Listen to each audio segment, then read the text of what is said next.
अस्सलामुअलैकुम dear students, I am Feroz Shah from quality coaching academy. आज की ये वीडियो जो है वो संडे टेस्ट मॉर्निंग सेशन का फिजिक्स डिस्कशन की है। तो स्टार्ट करते हैं। इस टेस्ट में हमारा पहला क्वेश्चन है 127। इसमें कहा जा रहा है कि अगर एक बॉडी की वेलोसिटी डबल हो जाए तो काइनेटिक एनर्जी कितनी टाइम्स बढ़ेगी। सो आप जानते हैं कि kinetic energy is directly proportional to v square. लिहाजा अगर हम वेलोसिटी के साथ 2 लगा दें तो स्क्वायर इस काइनेटिक एनर्जी के साथ 4 ले आएगा। लिहाजा the correct answer is 4 times and the correct option is option B. 128 आपके लिए है। ये कहता है कि work energy theorem states, work energy theorem के मुताबिक वर्क जो है वो किस चीज का दूसरा नाम है। सो डियर स्टूडेंट्स, आप जानते हैं कि according to work energy theorem work is equal to the change in kinetic energy plus the change in potential energy. हम लिख सकते हैं वर्क इज इक्वल टू, अगर डेल्टा कॉमन ले लें तो kinetic energy plus potential energy आ जाएगा and work is equal to change in total energy of the system of the body. यानी वर्क एनर्जी थ्योरम के मुताबिक work is equal to the change in total energy of the body. Hence correct option is B. 129 says that a car of mass 1 into 10⁻³ kg और ये 18 metre per second से travel कर रहा है। Driver ने breaks लगा दिए हैं और गाड़ी रुक गई है। What is the work done by brakes in stopping the car. तो बहुत आसान सा क्वेश्चन है। वर्क की वैल्यू हमसे मांग रहे हैं और work is equal to change in kinetic energy plus change in potential energy, यही है। लेकिन चूंकि गाड़ी जमीन के सरफेस पर ही होती है इनिशियली एंड फाइनली, तो the change in potential is 0। In this case work done will be only equal to the change in kinetic energy और चेंज इन काइनेटिक एनर्जी हमारे पास आएगी kinetic energy final minus kinetic energy initial. Kinetic energy final minus kinetic energy initial. So dear students, आपने इसमें put करना होगा a car of mass this is traveling at a speed of this one। Okay, तो चूंकि final kinetic energy तो 0 हो जाती है। क्यों 0 हो जाती है? क्योंकि गाड़ी रेस्ट में आ गई और रेस्ट का मतलब है कि फाइनल काइनेटिक एनर्जी खत्म हो गई। तो work is equal to initial kinetic energy लोगे और minus negative work because motion decreases, energy decreases, ये हो जाएगी हाफ mv²। तो माइनस हाफ और मास इज 10 का पावर 3, 1 लिखो ना लिखो फर्क ना पड़े। वेलोसिटी इज 18 का स्क्वायर। इसको ऑपरेट करें dear students and the answer will be 16000। I think like this, हाँ इतना होगा, इतने जॉल का वर्क आता है। So if you convert these 30 into kilo, then you can write 160 kilojoules and the correct option is option C। correct option C है। हमारा अगला क्वेश्चन है 130 फरमा रहा है what is the correct unit for gravitational potential। तो जनाब आला ग्रेविटेशनल पोटेंशियल का फार्मूला आप जानते होंगे, potential is equal to potential energy divide by mass. The gravitational potential energy per unit mass is called gravitational potential। तो देखो energy का यूनिट है जॉल और मास का यूनिट है kg. So the standard unit of gravitational potential is joule per kg and it exist in option B. So option B correct है। 131 हमारा 131 question देखें। ये फरमाता है how much work is done by a 150 watt machine in 8 seconds. So आप जानते हैं कि पावर होता है वर्क डिवाइड बाय टाइम। आप इसको रीअरेंज करें तो work is equal to power multiply by time, 150 multiply by 8। So I think so it is 1200 round about. What is the work done? So 1200, बिल्कुल 1200 जॉल का work done होगा and the correct option is option C. हमारा अगला question है 132। So let me explore 132 for you. What is the equivalent of 1 horse power in SI unit. सब जानते हो कि 1 हॉर्स पावर 746 वाट्स के बराबर होता है और इसमें करेक्ट आंसर बनता है B. 133 A machine does 300 joule of work in 15 second और आपसे इसका पावर मांग रहे हैं तो power is equal to work divide by time. तो the work done is 300 and it is 15, so the power will be round about 20 watts. The power will be round about 20 watts. Check जरूर कीजिएगा. And the correct option is option B, 134 on board. The potential energy of a compressed stress spring generally known as, spring में चाहे elongated spring हो चाहे compressed spring हो, the potential energy stored is called elastic potential energy, and hence the correct option is again B, 135 for you. If an object is raised to 3 times of its height and its mass is also make 3 times, तो potential energy कितने times हो जाएगी? Potential energy is equal to M, G और H. Simple बात है, अगर आप मास के साथ भी 3 लगा दो और इसके साथ भी 3 लगा दो तो 3 3 are 9. It mean potential energy में 9 टाइम्स का इंक्रीज आ जाएगा. So the potential energy will become 9 times. Option C ठीक है. 136 for you. The potential energy of an object of constant mass and fixed reference is determined by, भाई जब मास fixed हो जाए तो potential energy is equal to M, G और H. इस equation को और से देखें, मास फिक्स्ड हो गया, जी ऑलरेडी फिक्स्ड है.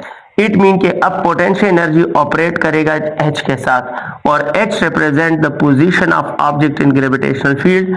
So potential energy will be the function of position. Correct option होगा ऑप्शन बी. 137 for you. 137 एक बॉडी है और वो कुछ काइनेटिक एनर्जी के साथ मूव कर रही है, ठीक है, और उस पर फोर्स अप्लाई हो गया such that the angle between force and displacement is 180. तो बताओ काइनेटिक एनर्जी पे क्या असर पड़ेगा? ये बॉडी है मुसलमानों और यहां से बॉडी इस तरफ जा रही है विद सर्टेन काइनेटिक एनर्जी. कह रहे हैं कि अगर हम इस पर फोर्स लगा दें और फोर्स जो है वो इस मोशन के साथ 180 डिग्री बना रहा हो तो इस फोर्स के रिजल्ट पर काइनेटिक एनर्जी पे क्या असर पड़ेगा? जिस फोर्स का कोई भी कंपोनेंट अगेंस्ट मोशन बन रहा हो तो वो सिर्फ और सिर्फ डिक्रीज ला सकता है. सो kinetic energy decreases because this force will D accelerate the body. ये डिसेलरेट करेगा बॉडी को. और करेक्ट ऑप्शन है डिक्रीज. कहां पे होगा? डिक्रीज अवेलेबल है ऑप्शन बी में. हमारा अगला क्वेश्चन है 138. सो let me explore 138. 2 spheres, 1 iron 10 kg का स्फीयर है, दूसरा एल्यूमिनियम का 3.5 kg का है.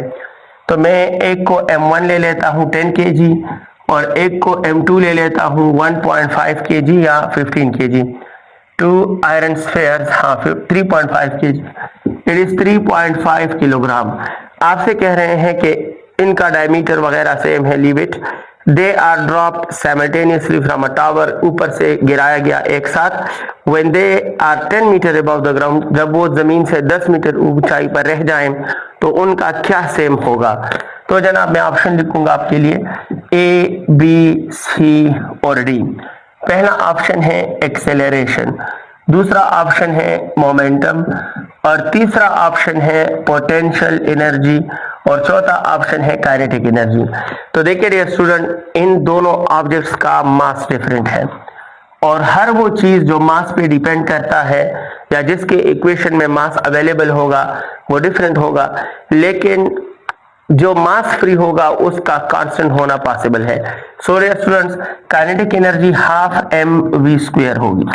तो because of difference in masses ये सेम नहीं हो सकता. Potential energy is mgh, difference in mass से ये सेम नहीं हो सकता. Momentum is mv, difference in mass से सेम नहीं हो सकता. लेकिन एक्सेलरेशन यहाँ ग्रेविटेशनल होगा. कौन सा होगा?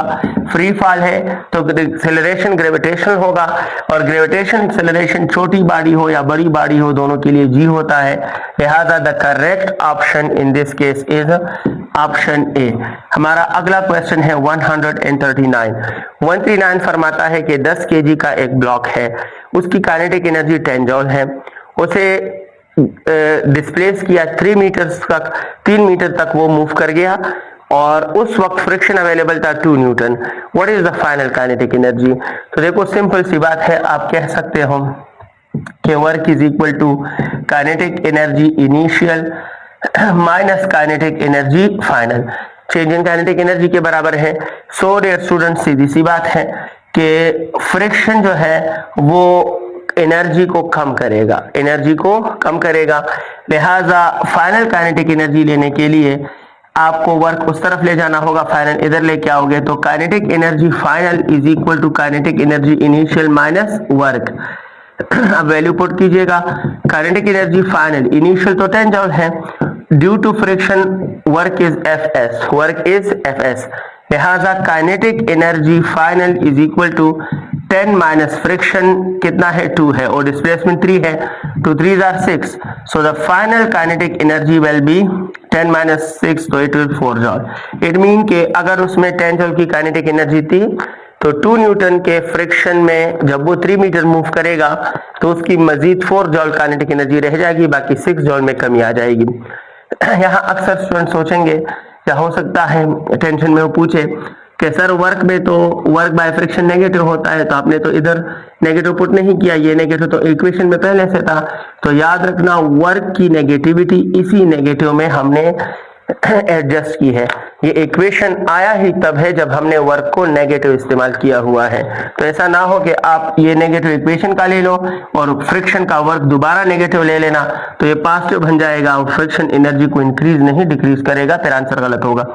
140 डियर स्टूडेंट, 139 में करेक्ट ऑप्शन होगा 4 जूल, ऑप्शन सी सही है। हमारा अगला क्वेश्चन है 140। A lighter body and heavier body possess the same kinetic energy. Which one has the greater momentum? तो आप जानते हैं कि मोमेंटम और काइनेटिक एनर्जी का फार्मूला है kinetic energy is equal to p square divide by 2m। अब अगर मास हम डिफरेंट ले लें और काइनेटिक एनर्जी को हम सेम कंसिडर करें तो मोमेंटम और मास का रेशो कांस्टेंट आ रहा है, और जिनका रेशो कांस्टेंट आ रहा हो तो उनके दरमियान जनाब आला क्या रिलेशन होता है। इन्होंने कहा है काइनेटिक एनर्जी सेम है, देखते हैं। A lighter body heavier body possesses the same kinetic energy, so which one has the greater momentum. तो देखो ये 2m इधर शिफ्ट करो तो आपके पास आ जाएगा p square is equal to kinetic energy versus 2m। अब 2 दोनों के लिए सेम होगा, काइनेटिक भी सेम होगा, तो जिसके लिए ज्यादा मास यूज करोगे उसका मोमेंटम भी ज्यादा, जिसके लिए कम मास उसका मोमेंटम भी कम। तो momentum will be greater for the heavier body, और ऑप्शन बी इसमें बिल्कुल सही है। अच्छा डियर स्टूडेंट्स, 141 फॉर यू। हम 141 पे बात करने वाले हैं। 141 फरमाता है the kinetic energy of body become 256 times its initial value, the linear momentum will be। तो सिंपल है कि अगर काइनेटिक एनर्जी जो है वो 256 टाइम्स बढ़ जाए तो उसका मोमेंटम कितने टाइम्स बढ़ जाता होगा। एक बॉडी है, उस बॉडी का if the kinetic energy of a body become 256 times, तो देखो ये सोचे अ बॉडी कहा, अ बॉडी मीन के दोनों जगहों पे मास सेम पुट करोगे। आपने सेम बॉडी ली है तो मास आपको सेम पुट करना होगा। अगर ये सेम पुट करोगे तो kinetic energy is directly proportional to v square, so it means कि यहाँ 256 आया है तो 256 तब आएगा जब वेलोसिटी के साथ आप क्या लगा दोगे। So I think 256 is because of 16 times. If I say 16 multiply by 16 it is 6 1 are 6 and 9, तो क्रॉस 6 और 1 तो 6 और 15 बिल्कुल 256। It mean 256 is the square of 16। So इसका मतलब है कि वेलोसिटी 16 टाइम्स बढ़ी है, but momentum is directly proportional to v। अगर वेलोसिटी 16 टाइम बढ़ी है तो मोमेंटम भी 16 टाइम बढ़ गया होगा। अगर किसी बॉडी की, एक ही बॉडी की मास कांस्टेंट, अगर किसी बॉडी की काइनेटिक एनर्जी 256 टाइम बढ़ गई है तो उसकी वेलोसिटी 16 टाइम्स बढ़ गई होगी, और वेलोसिटी 16 टाइम बढ़ गई होगी तो जैसी वेलोसिटी वैसा मोमेंटम, मोमेंटम भी 16 टाइम्स ही बढ़ गया होगा। So correct option in 141 is 16 times the initial value, option A बिल्कुल सही है।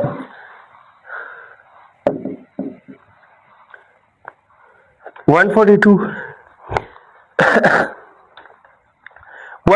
फरमाता है work is said to be done when a force causes dash in its direction.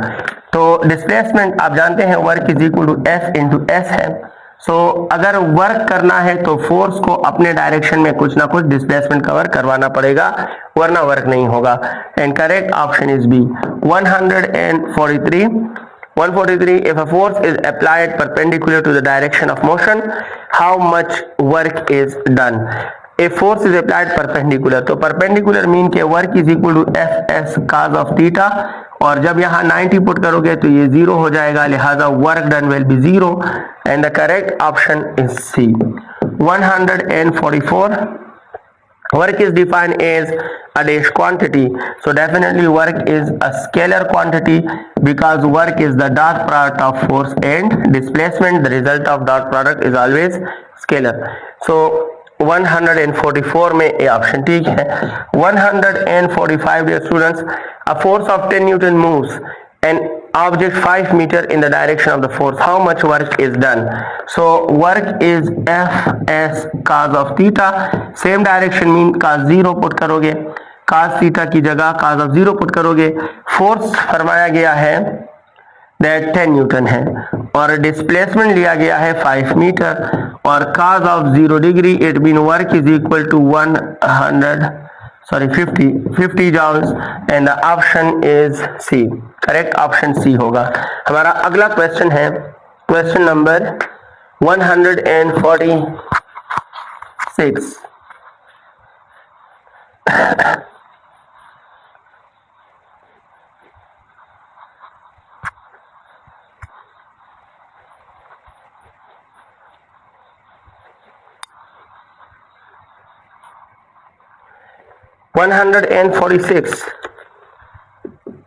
146 for you dear students.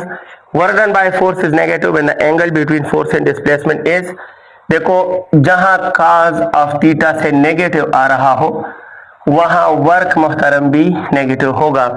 cos 0 positive होता है, cos 90 0 positive होता है, cos 45 positive होता है, cos of 180 -1 होता है, तो 180 डिग्री पर वर्क नेगेटिव होगा, hence the correct option is D।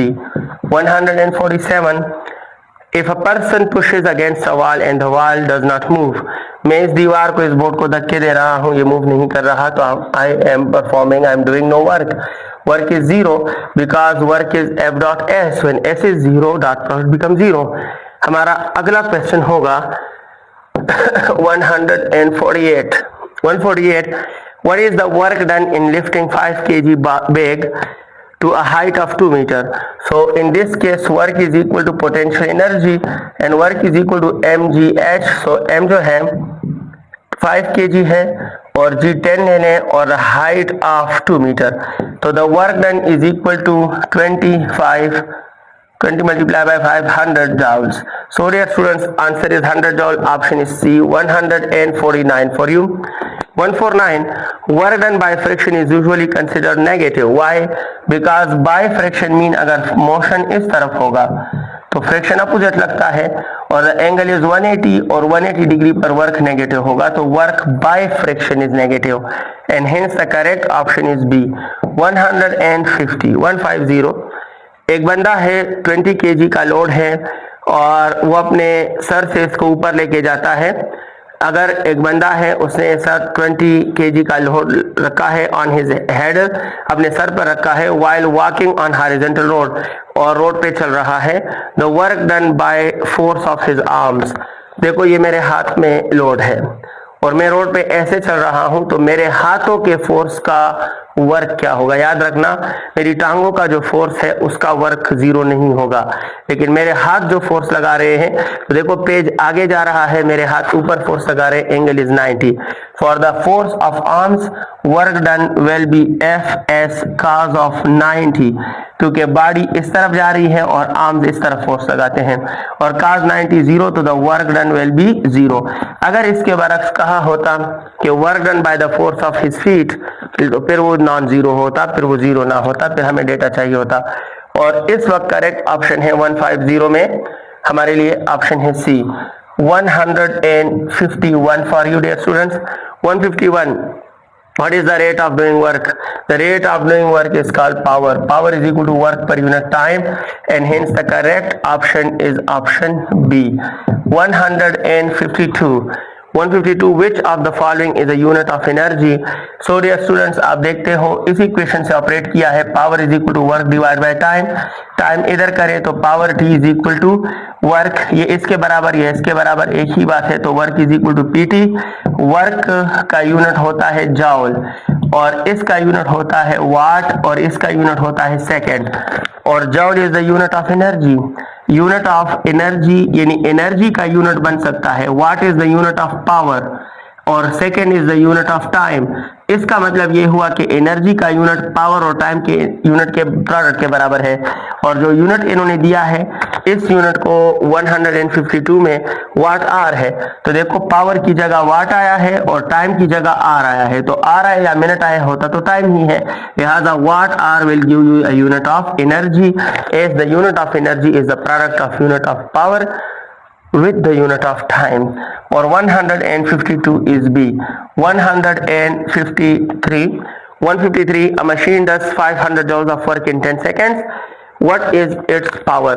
तो जनाब आला पावर हमें चाहिए और ये मोहतरम मशीन हमें 500 जॉल का वर्क दे रहा है और टाइम हमसे ले रहा है 10 सेकेंड्स। तो it mean the power of machine is 50 watts and the correct option is option B।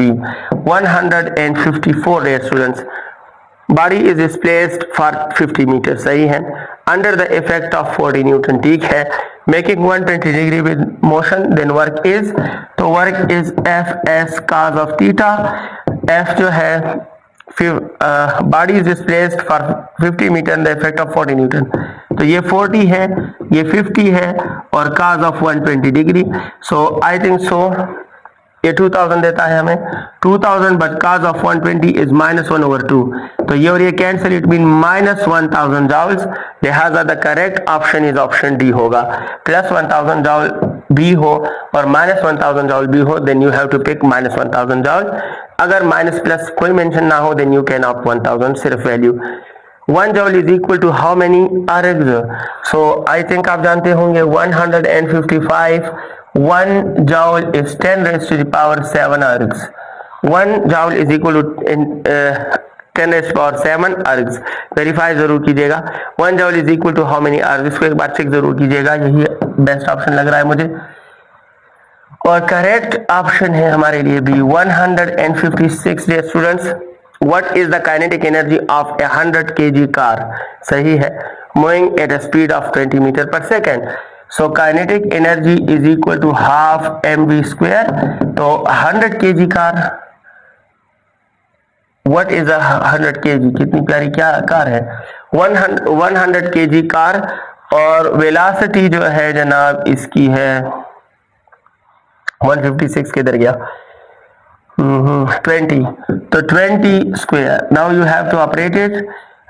I think 1/2 multiply by 100 multiply by 400, so it will be cancelled with this one, and 400 multiply by 50, so it is round about 20,000 joule इसका answer होगा।